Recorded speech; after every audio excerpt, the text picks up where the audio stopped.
Now, I'm numbered among those Americans who believe that the greatest threat to our survival as a nation lies in the increasing centralization of military power in the Security Council of the United Nations. Now, those of you who have studied the United Nations and its charter believe that Americans must halt this buildup of an international army, or we will soon find ourselves supervised by sociological drovers on a one-world animal farm. And this is what we're going to talk about this evening. Now, of course, the planners tell us that the United Nations is the hope of the world. But the United Nations is not the hope of the world. We know that the United Nations is not what UN propagandists tell us it is. And certainly the United Nations is not what UN supporters think it is, because the United Nations can only be what the provisions of the Charter say it is. And by UN Charter definition, the United Nations is, in fact, an agency for imposing a one-world government on the nations of the world by peaceful means if possible, by force and violence if necessary. And so, this evening, I'd like to invite each of you here to investigate with me the men and the system which has transferred our entire military establishment, and with it our sovereignty, to the United Nations. During the course of this talk, we will find that America has entered a new dimension in warfare, and we will also find that the weapons employed by our enemy are duplicity, subversion, and treason. And this is what it's all about. But more than that, at the conclusion of the talk, I hope to present for your examination what we believe to be constitutionally correct procedures for mounting a citizen's demand of the United Nations Charter, and techniques for voiding the law effect of the United Nations Treaty Agreement by state legislation. And so the title of my talk is, Why Your Soldier Son Serves Under the Command of a Soviet Communist. However, I think before we get into the talk, you have a right to know why I and many other military personnel have become personally involved in this psycho-political war. And that's what it is. It's a psycho-political war. And I believe that the quickest way of explaining our position to you is to repeat the oath of office all of us took upon being commissioned into the United States Army. Because I have never renounced this oath. This continues to be my creed, and this is it. I, Arch E. Roberts, do solemnly swear that I will support and defend the Constitution of the United States against all enemies, foreign and domestic, that I will bear true faith and allegiance to the same, and that I take this obligation freely, without any mental reservation or purpose of evasion, and that I will well and faithfully discharge the duties of the office upon which I am about to enter. So help me God. I think that's pretty clear. I don't think there can be any equivocation with this oath. Now, another reason for my resistance to this United Nations takeover lies in the fact that my ancestors, with yours, created in this land the best form of government ever devised by the hand of man. And we must not lose this heritage. We must not lose this heritage. Well, let's begin our examination of the United Nations. And let's do this by identifying the founding fathers of the United Nations. And, sir, our first choice in this gallery of rogues must be Mr. Alger Hiss. And Mr. Hiss, of course, was Chief of Special Political Affairs in the Department of State. And Hiss was also a deputy to Mr. Leo Pasvolsky, about whom we will talk a little later. And Hiss had policy jurisdiction over all internal State Department activities and organizations. And he had the logistics and policy support of our activities in international organizations. And this specifically included the United Nations, and included the specialized agencies in the United Nations, and it included the American complement of personnel in the United Nations. Now, the origins of the Hiss relationship to the United Nations is told in a book, Seeds of Treason. And this book was written by Dr. Ralph D. Toledano. And on page 110 of his book, Professor D. Toledano has this to say, and I quote from Seeds of Treason. In August 1944, Hiss attended the Dumbarton Oaks Conference as executive secretary. When he returned, all matters pertaining to the proposed security organization came under his direct supervision. With Harry Hopkins, Cordell Hull, and others, Hiss worked on the first draft of the United Nations Charter. End of quote. Well, Hiss, of course, was approved by Stalin, Churchill, and Roosevelt as the General Secretary of the San Francisco Conference, which spawned the United Nations on 26 June 1945. And 3 years later, on 3 August 1948, Whittaker Chambers, in testimony before the House Committee on Un-American Activities, identified Alger Hiss as a Soviet espionage agent and a member of the Harold Ware Communist Cell in Washington, D.C. Now, you know that Hiss was subsequently convicted of perjury for denying under oath his communist activities. The first author of the United Nations Charter. And this Alger, his principal author of the first draft of the United Nations Charter, is also cited extensively in over 30 Senate investigations and reports dealing with subversion in the United States. Think about it.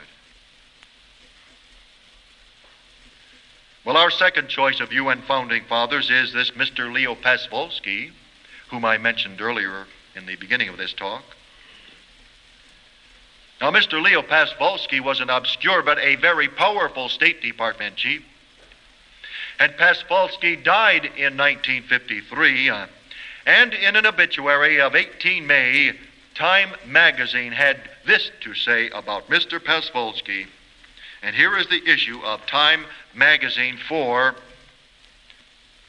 this date, 18 May.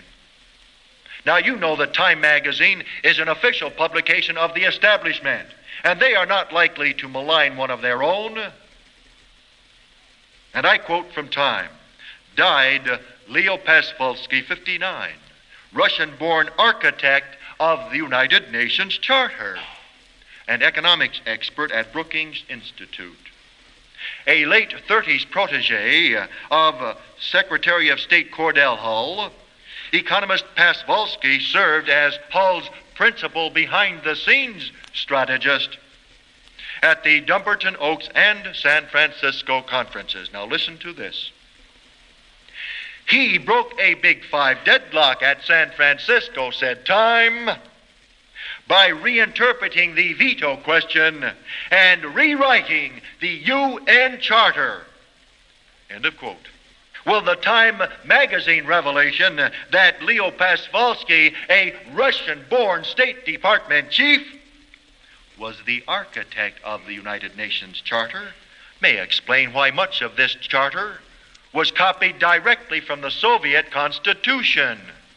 And you can lay the two documents side by side and identify what was taken from one and placed in the other. Well, it's also significant to know that in 1941, when Pasvolsky was named chief of the Division of Special Research, he said that one of his objectives would be, and I quote Pasvolsky, one of his objectives would be to survey the basic principles which should underlie a desirable world order after the termination of present hostilities, meaning World War II. And listen to this, and to devise means of the limitation of national sovereignty.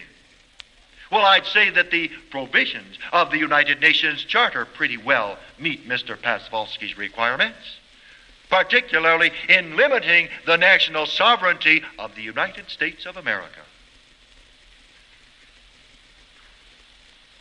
Well, the third member in our study of UN Founding Fathers, and some of you will have another choice, but my choice is a Professor Philip C. Jessup.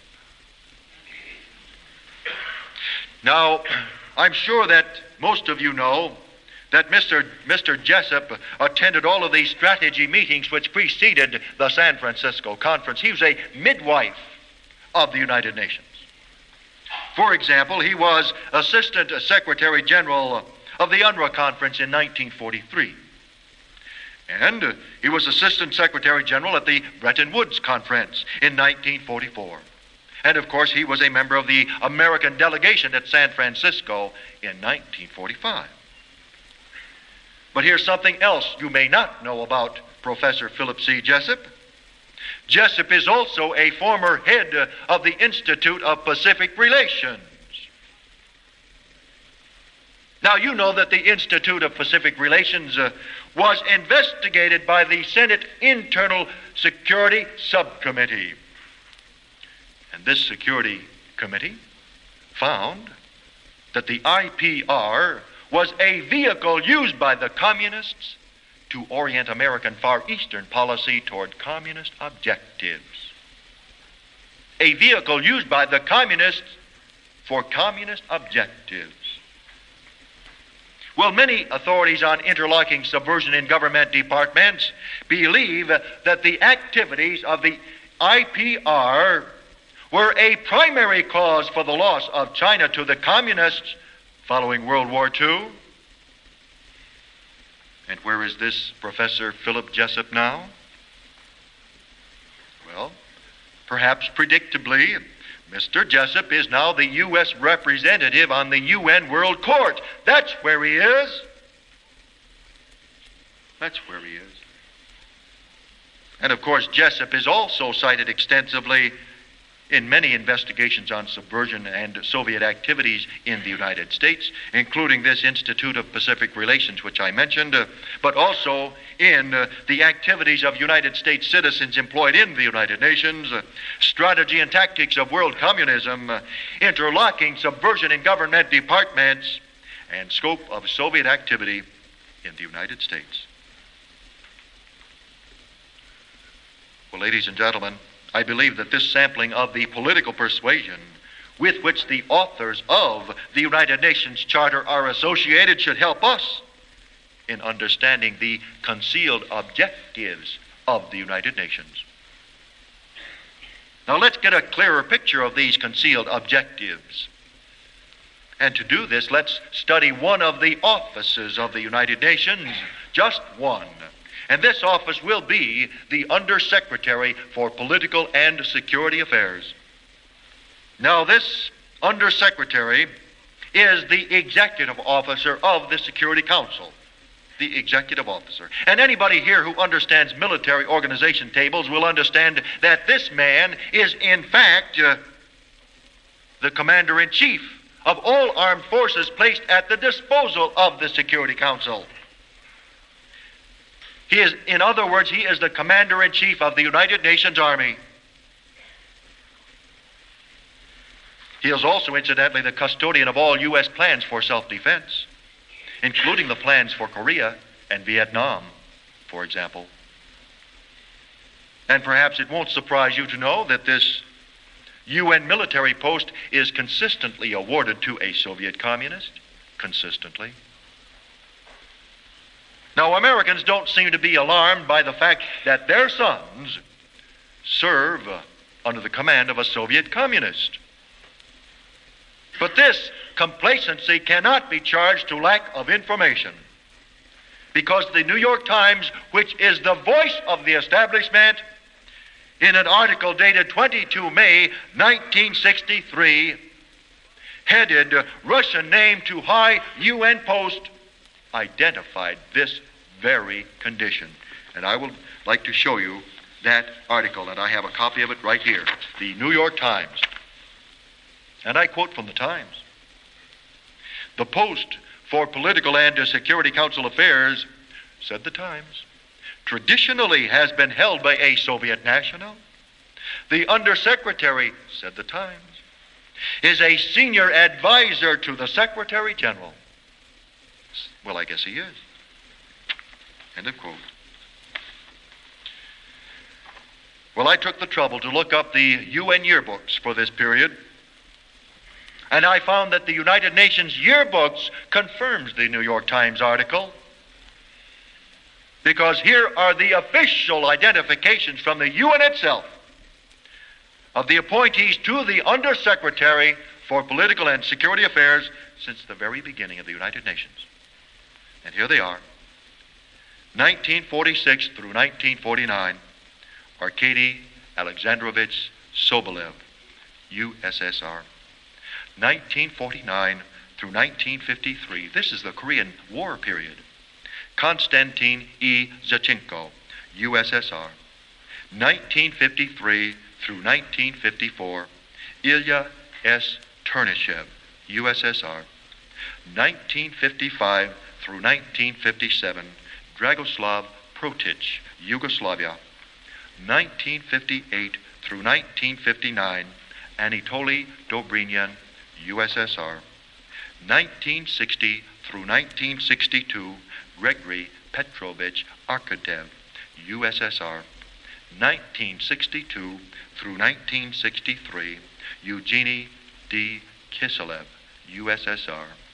1963, and at the present time, Vladimir Pavlovich Susalov, USSR. Not an Irishman in the bunch.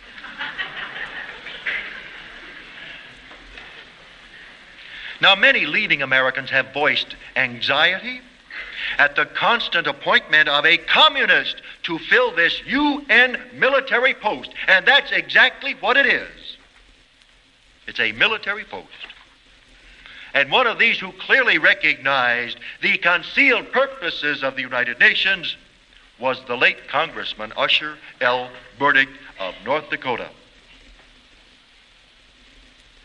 And on 17 January 1957, Representative Burdick made a speech on the floor of the House in Washington, D.C. And the title of this talk was, "The Russians are and will continue to be on the inside of any military action taken by the Security Council of the United Nations." And this is what Mr. Burdick stated. And I have a photostatic copy of the congressional record which carried this talk, and I will quote the congressional record.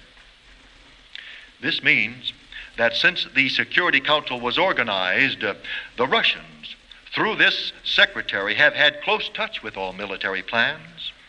Listen to this. "The directives to MacArthur and the reports coming from him," said Congressman Burdick, "passed through the hands of this secretary. Now can you understand what MacArthur was up against in trying to win the Korean War? Think about it. Think about it. Well, there's no question but that the Soviets control the United Nations Army. But their standards are not our standards. And I denounce the men and the system which has placed our entire military establishment into this intolerable position.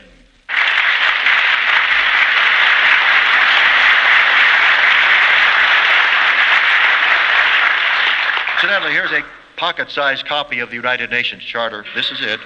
This is the beauty. Now, this little booklet is available from the UN headquarters in New York City, and the price is 15 cents. I'd suggest that everybody here get a copy of this little booklet and study it, because your life may depend on it. Now, if you'll turn to page 22 of the Charter, which I will do, if you'll turn to page 22, you'll find Chapter 7. And the title of Chapter 7 is Actions with Respect to Threats to the Peace, Breaches of the Peace, and Acts of Aggression. This is Chapter 7. Now, Chapter 7 constitutes the war-making authority of the United Nations. The war-making authority. For example, in Article 47 of this chapter, there is the following statement, and I quote from the Charter. There shall be established a military staff committee to advise and assist the Security Council on all questions relating to the maintenance of international peace and security. And the Military Staff Committee shall be responsible under the Security Council for the strategic direction of any armed forces placed at the disposal of the Security Council. Strategic direction. Well, what does it mean?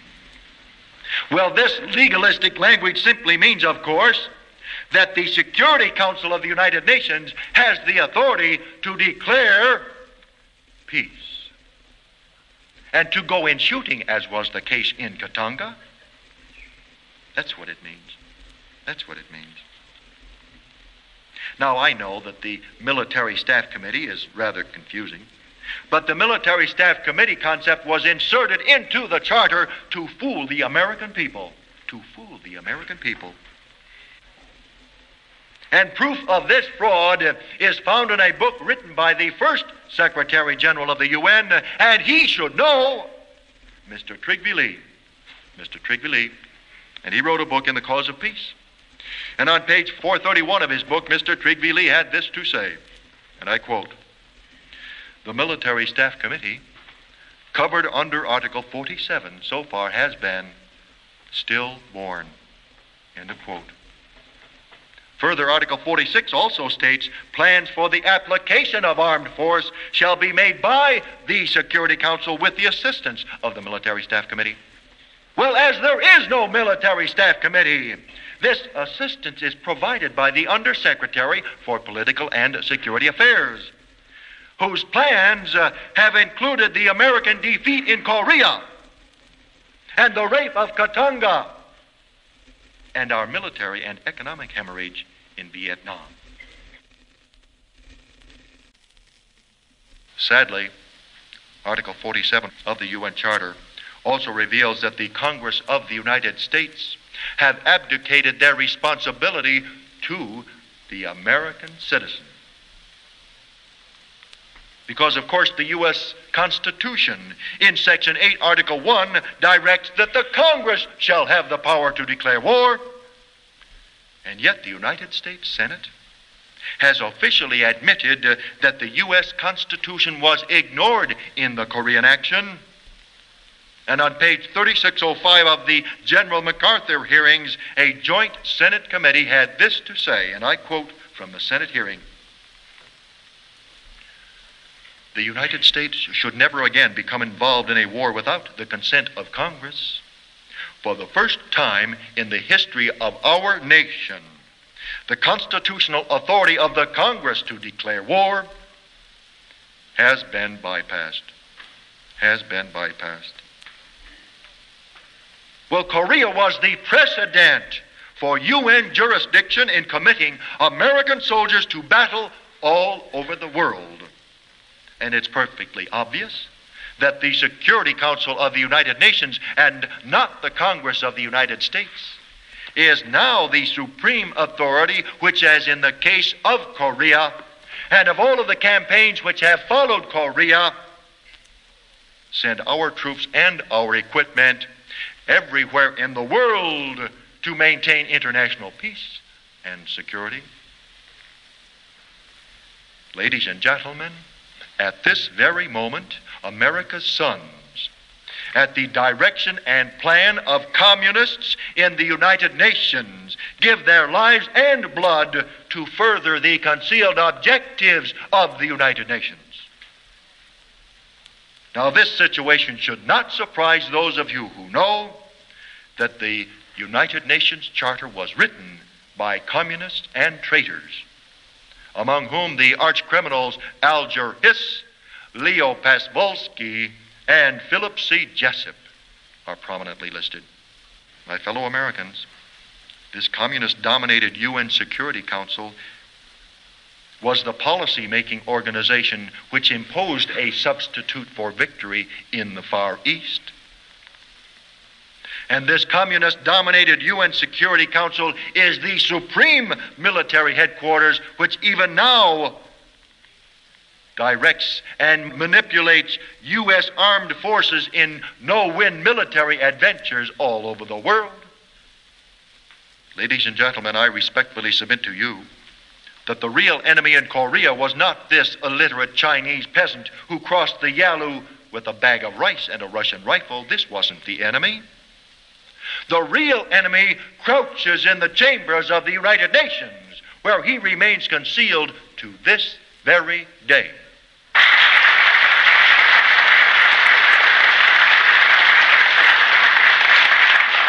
Now, this concealed enemy has attempted to supplant the United States Constitution and to establish in its place the United Nations Charter as the supreme law of the land. And let's prove that statement. Furthermore, the Congress of the United States has acquiesced to this criminal abrogation of the Constitution. Now, let me quote from Senate Document 87, titled Review of the United Nations Charter. This is an official document from the United States Senate. And on page 289, there is this amazing statement. And I quote, "The Charter has become the supreme law of the land, and the judges in every state shall be bound thereby. Anything in the Constitution or the laws of any state to the contrary, notwithstanding." End of quote. Well, I hope that we have now exposed the fiction that the United Nations is some kind of a debating society. The United Nations is not a debating society. The United Nations is an instrumentality for global conquest. And its objective is to overthrow the constitutional government of the United States and of the several states by peaceful means, if possible, by force and violence, if necessary. Well, I think at this point in our study we should have clearly defined the war-making functions of the United Nations. Now let's learn something about the international sleight of hand which has transferred our military establishment to the United Nations. And let's go back to the Charter of the United Nations. For, of course, under Article 43 of the UN Charter is found the authority and the law for establishing an armed United Nations. And it's all here. And I quote Article 43. "All members of the United Nations," states Article 43, "in order to contribute to the maintenance of international peace and security, undertake to make available to the Security Council on its call and in accordance with a special agreement or agreement, armed forces, assistance, and facilities, including rites of passage, necessary for the purpose of maintaining international peace and security." End of quote. Well, ladies and gentlemen, the most cursory examination of Article 43 permits only one conclusion, only one. It's the intent of Article 43 to provide the United Nations with unlimited war-making capability and to create a super government of the world. This is what it means. Because, of course, Article 43 will wipe national boundaries off the map. And it will create an irresistible international army. And it will chain the people of the world to a military juggernaut. And so finally, we have now arrived at the real objective of the United Nations Charter. Because absolute, monolithic military power is the concealed objective of the United Nations. This is the power. Of course, the achievement of this goal must be preceded by brainwashing, which will condition the American public to accept this coming military dictatorship. And so the planners promote their world empire under the guise of international peace and security. Now let's illustrate this technique. You may recall that on 1 September 1961, the United States government filed with the United Nations Security Council and General Secretary a plan for the transfer of our entire military establishment to the United Nations. But there was no cry of outrage from the American people. There was no protest from the American people. There was nothing. Nothing. Well, this policy document for surrender, and this is it, this policy document for surrender is State Department Publication 7277, and its title is Freedom from War, the United States Plan for General and Complete Disarmament in a Peaceful World.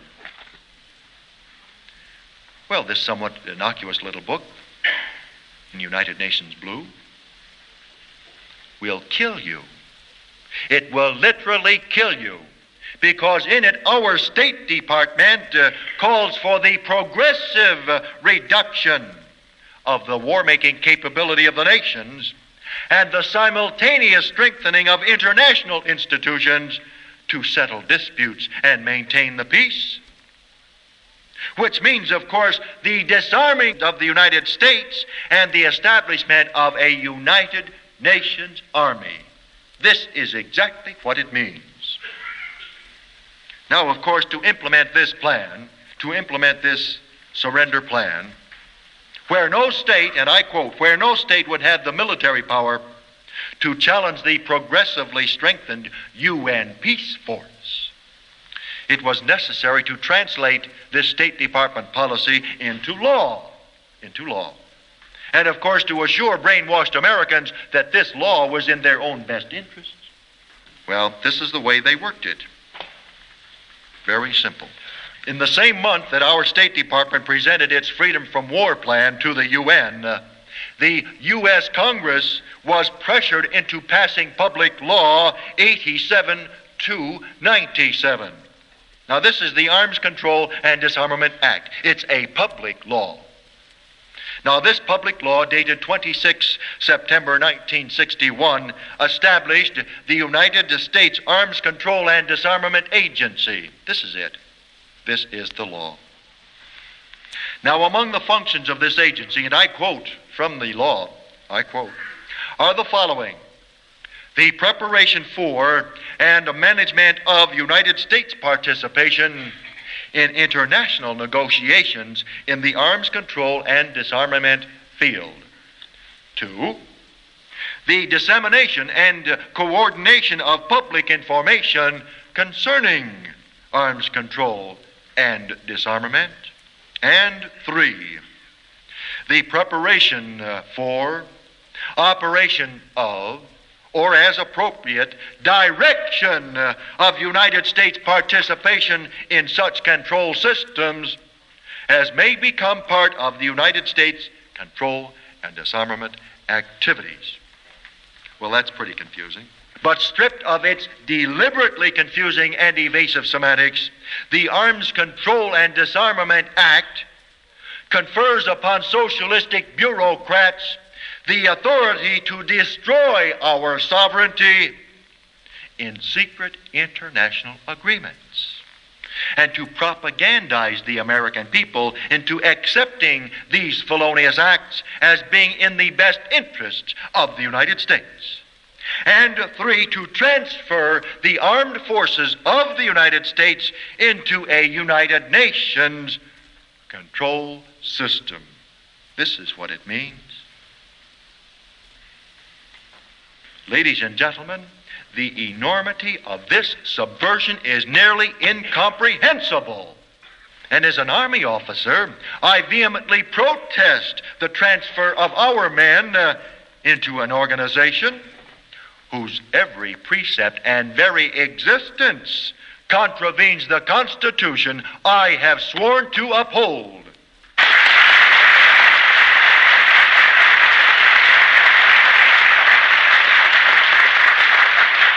And I reject these illegal agreements which would place me under a foreign flag and an enemy commander-in-chief. And I deny the right of anybody in my government or anywhere else to enlist me in a United Nations Army.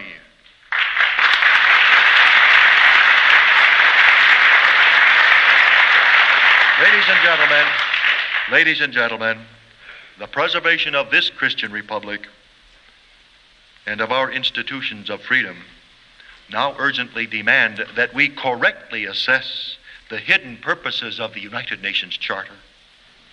Ladies and gentlemen, certain federal agents have in fact acted under what they assert to be a legal use of the limited and delegated powers enumerated in the Constitution, but have in fact negotiated with foreign governments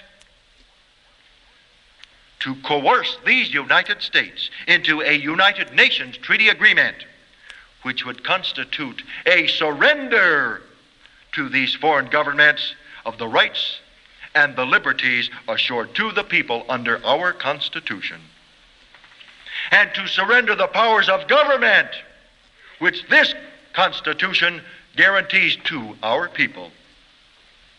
Now, we have heard time and again that the constitutional legality of the United Nations Treaty is found in Article 6 of the Constitution. But, ladies and gentlemen, a treaty cannot authorize what the Constitution forbids, nor change the character of the national or state government, nor cede a portion of the territory of a state without its consent. No federal agent has the power or the authority to modify or to dissolve the constitutional compact. No agent has this authority. It is the states, said Martin Van Buren, who was our 8th president, acting either by their legislatures or in convention, that any valid alteration of this instrument, the Constitution, can alone be made. End of quote. Therefore, the state, acting in its highest sovereign capacity, is the only agency which can now repudiate these unauthorized acts of its agents. And so, the proper party to now challenge the validity of the United Nations Treaty is a party to the Constitutional Compact, a sovereign state. Now, the reason that the people and the states have been burdened with the acts of these federal agents in their surrender of the powers of government to the United Nations is the fact that the states have not repudiated as unauthorized and void the attempts of its agents to act beyond their authority. And these acts had the effect of law, not by any reason of a non-existent authority of the federal agents, but because the states gave these acts authority by failing to repudiate the attempts of its agents to exceed their authority.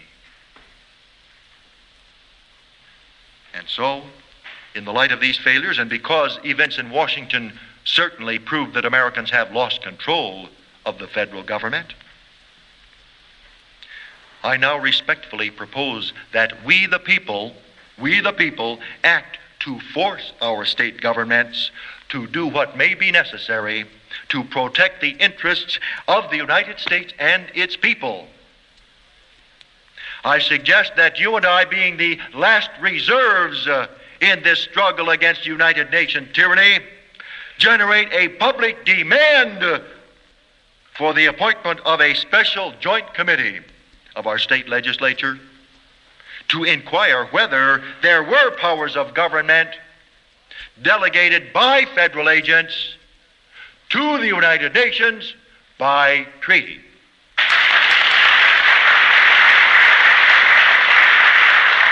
I suggest that these legislative committees conduct an investigation as to whether the United Nations Treaty affects the state or relates to the relinquishment of any of the laws or the rights affecting the state or its people.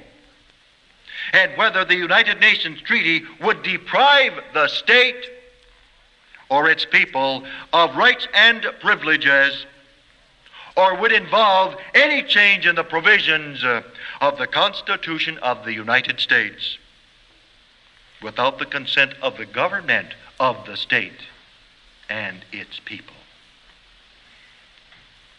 I suggest to you that upon determining that the United Nations Treaty Agreement is beyond the authority granted to these federal agents by constitutional compact, that the state legislature prepare a statute, not a resolution, a law, declaring that the United Nations Treaty Agreement is null, void, and of no effect in the state.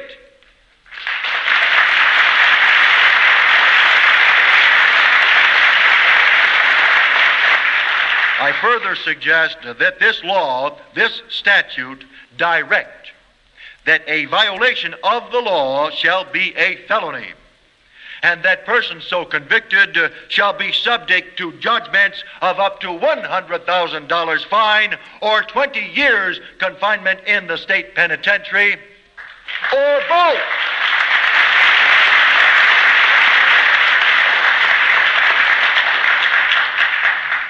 The legislature of the state, by adopting such a law, such a statute, will clarify and make definite the law in the state, and will discharge the state's obligation to ensure that the limits of the United States Constitution are respected within the boundaries of the state. Ladies and gentlemen, the United Nations stands indicted as a subversive organization. Its objective is the destruction of our Christian republic. But now we know that relief from this condition of peril is in our hands, yours and mine. May God save the United States of America.